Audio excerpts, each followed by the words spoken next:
I'm David Ebershaw from Random House. I want to thank you all for coming. To introduce you to David Mitchell and his novel, The Bone Clocks, I want to take you back in time to 2003. It's the 4th of July, and I've gone away for the long weekend with an enormous manuscript of an untitled novel by a relatively unknown writer whom I've never worked with before, named David Mitchell. For the next 3 days, I read feverishly through not a world, 6 worlds, the past, the present, and the future. And by the time I got to the end of this book, and its now famous last line, "Yet what is an ocean but a multitude of drops?" I knew several things. I knew I'd never read a book like this before. I knew this novel would influence many fiction writers for years to come, and our understanding of structure when telling a story, and I knew I had just read a masterpiece. But there were plenty of things I didn't know, starting with the book's title, which shortly thereafter David would send to me. How about this? Cloud Atlas. That long weekend with that manuscript, I could not have known that Cloud Atlas would go on to become a finalist for the Booker Prize. I could not have known it would sell nearly 1 million copies in the United States alone. I could not have foreseen the $100 million movie, and I could never have imagined seeing Cloud Atlas at my local Kmart with Tom Hanks and Halle Berry on the cover. Never. Since then, there were a lot of other things about David's career I could never have imagined, including 2 more beloved and best-selling novels, Black Swan Green and The Thousand Autumns of Jacob de Zoet. Nor could I have imagined that in 2013, David would co-translate for Random House, along with Kei Yoshida, the remarkable memoir by a 13-year-old Japanese boy with autism, Naoki Higashida, called The Reason I Jump. Way back in 2003, I could never have foreseen the hundreds of thousands of lives The Reason would touch, or the nearly half year The Reason would spend on the New York Times bestseller list. And now that gets me to The Bone Clocks. Let me take you to the Christmas holiday of 2013, just 6 months ago. I go off on my winter break with an even more enormous manuscript called The Bone Clocks. And by the time I had finished it and reached its soon-to-be famous last line, "For a voyage to begin, another one must end," sort of, it was 2014, and I knew a few things. I knew I had never read anything like it before. I knew its protagonist, Holly Sykes, would go down as one of David's most beloved characters, and I knew the book would cause a sensation. I also knew it was a masterpiece. But there's a lot about The Bone Clocks I couldn't know last January, and still a lot I don't know. I couldn't know that Publishers Weekly this week would start its review with this line: "Is The Bone Clocks the most ambitious novel ever written, or just the most Mitchell-esque?" The future of The Bone Clocks is unwritten, but I don't know about you. I can't wait to see how it all ends. Please help me welcome David Mitchell.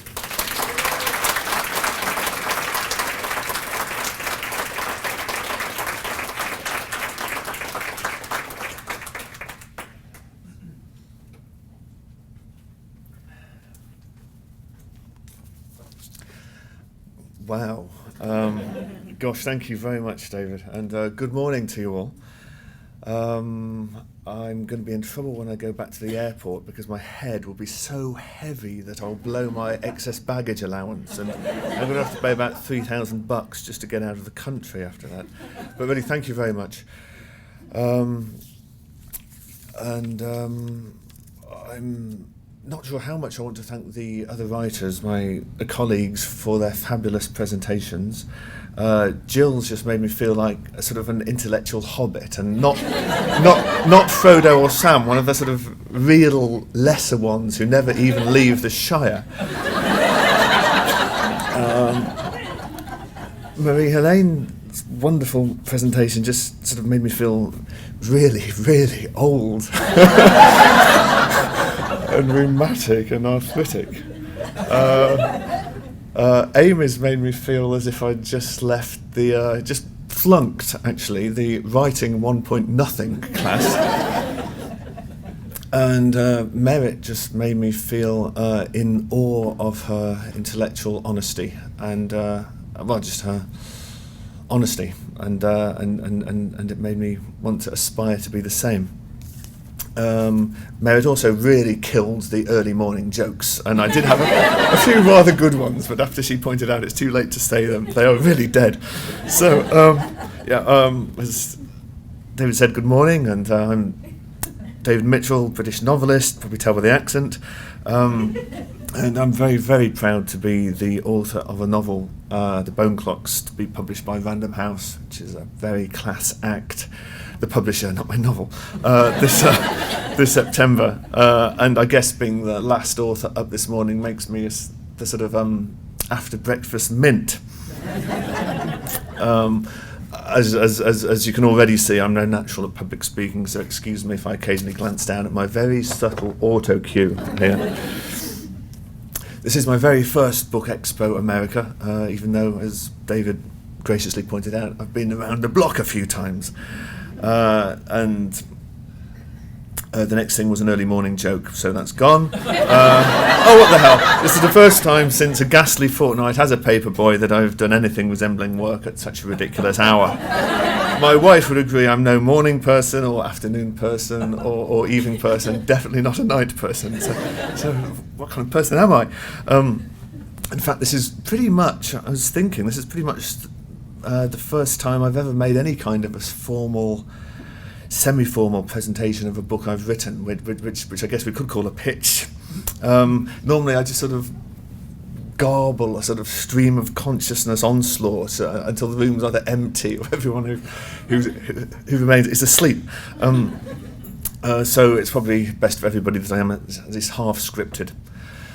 This is also the first time I've ever had to address a gathering of librarians, which immediately gave me the intellectual puzzle. We need a collective noun for you people, don't we? Kind of like a murder of crows or a flock of seagulls, a gathering of librarians. So I put my mind to it. The first was a lame pun. You could be a stack of librarians. The second was a far too abstruse buy-off Georges Louis Borges reference. You could be a Babel of librarians. My third idea was an unfair stereotype. You could be a shh of librarians. but I've never ever been shed by a librarian in my life. I've always found them very eloquent people and quite happy to talk. So that's quite inappropriate. I say that because the door's over there and I'm here and I do want to leave. But in the end, I settled on just a good hand of librarians because when I thought of all the librarians I've had the privilege to be helped by over the years, the recurring image is actually one of being guided by a metaphorical hand, by a good hand to whatever it was I needed at the time.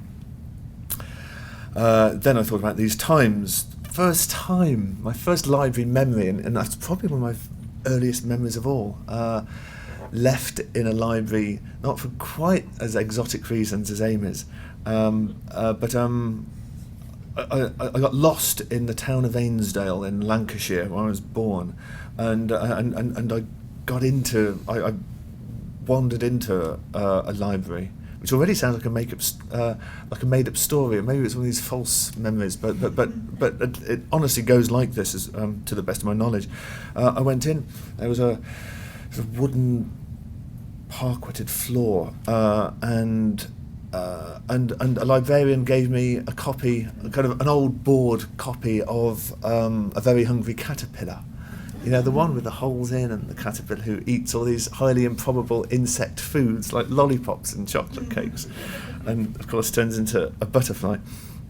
And then eventually my very frantic mother arrived searching for her lost and presumably stolen child.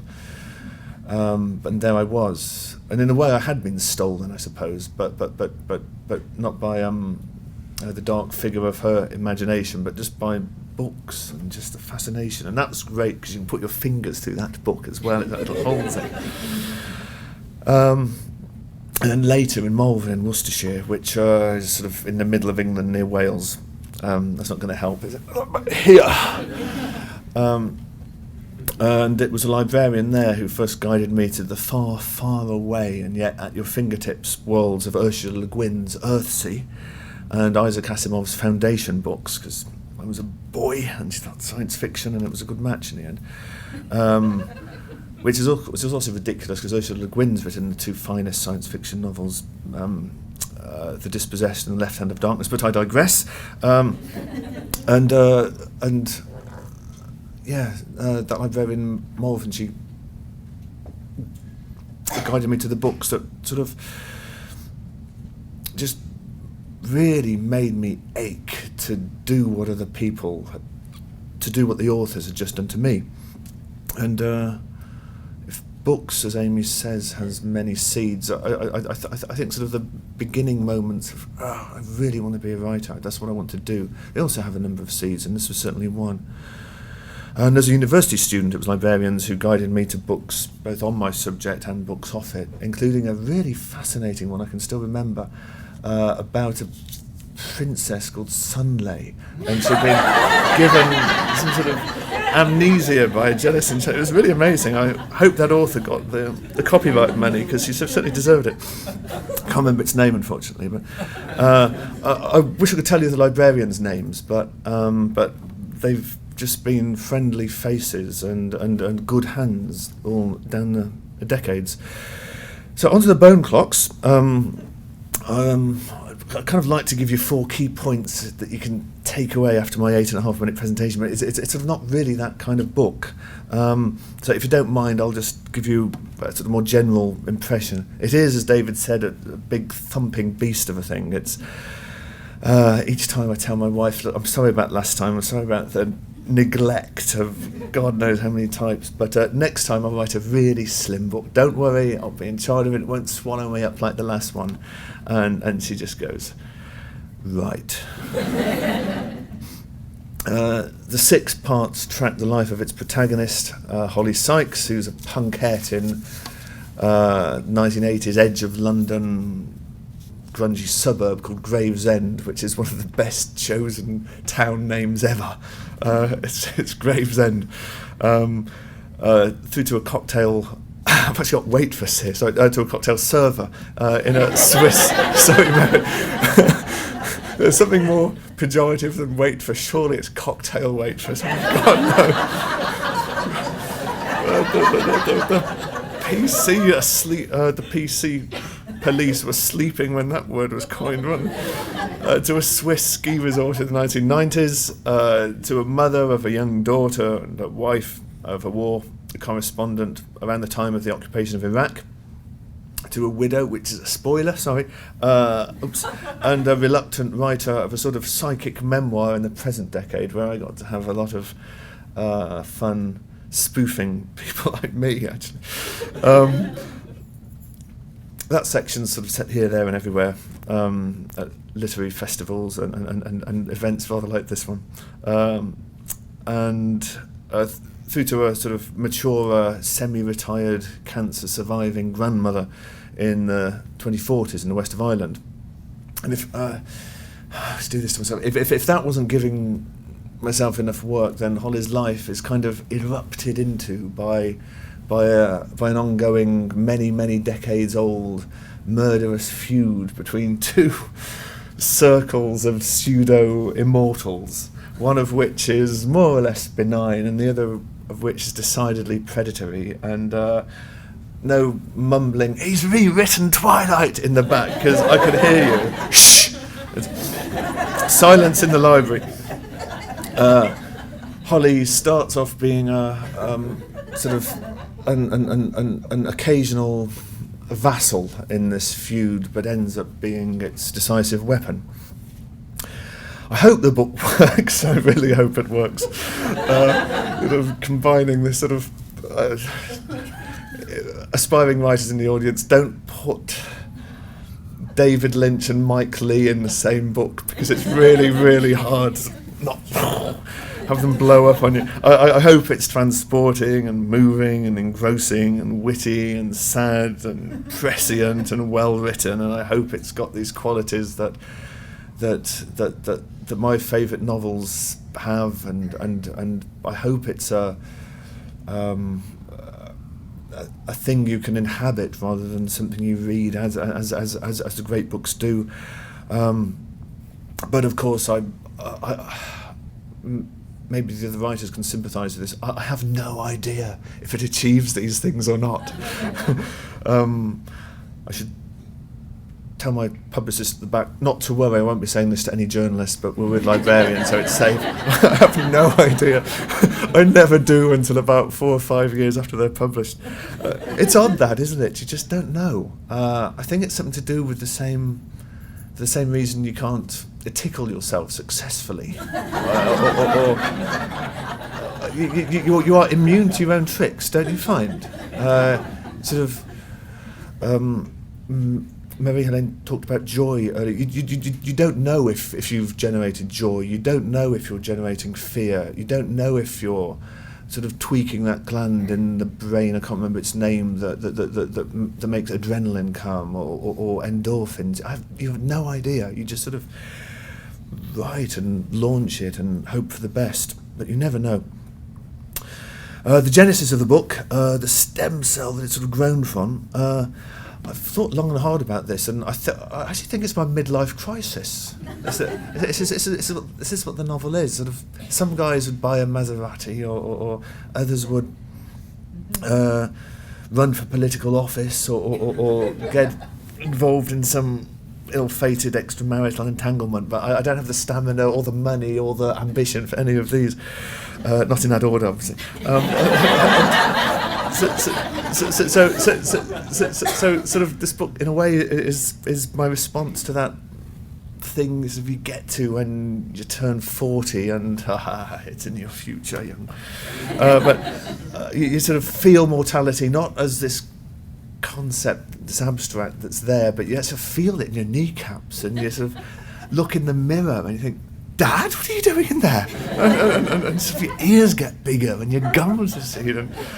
And then you look at people in their 20s, as you were, sort of like last week, and they have all that unearned youth and beauty and health, and you sort of hate them for it. Or try not to. So the book is, people in the book are propositioned, and these, one of the two groups of immortals has this Faustian pact on offer, and the pact is you can join us and you can cheat all of that. You don't have to age, you don't have to think about creams and more expensive medical plans. No, you just join us and you can stay young and beautiful forever. And would you take that deal? It's a Faustian pact, so of course there's always a price. Wouldn't be much of a novel if there wasn't a price.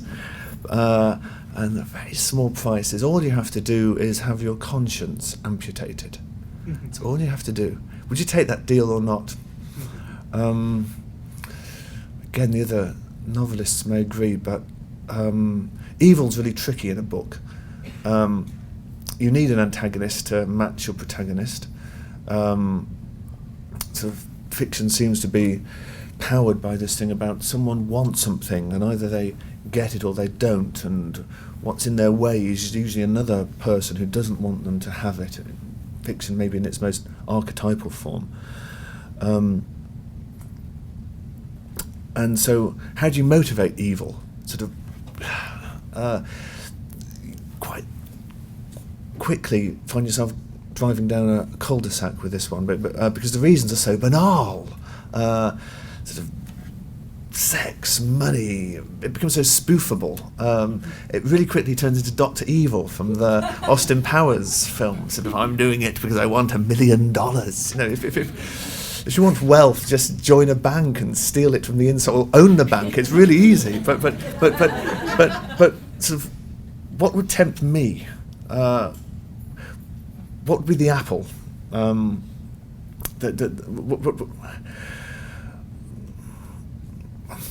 What would tempt me is, realistically, would be the possibility of never having to stop, never having to end, of sort of successfully cheating death, of not having to say goodbye to this world and all the beautiful things in it, all the beautiful libraries in it, all those unread books that I'll never get to. So this is sort of why I put this, in a sense, at the heart of the novel. Who gets to survive and how, and what's the price of that survival? Well, I'm pretty much running out of time. If you get the chance to read the Bone Clocks, then I hope you enjoy it. And if you do, and if you see people in your libraries whose boat you think it might float, then it would be an honour if you put it in their hands, as in my past and our pasts, your colleagues in different continents and different countries have also put the right books for me in my hands. But if you don't read it, no offence, and I'll still be singing the praises of librarians for the rest of my days. Have a great expo. Thank you. Bye-bye.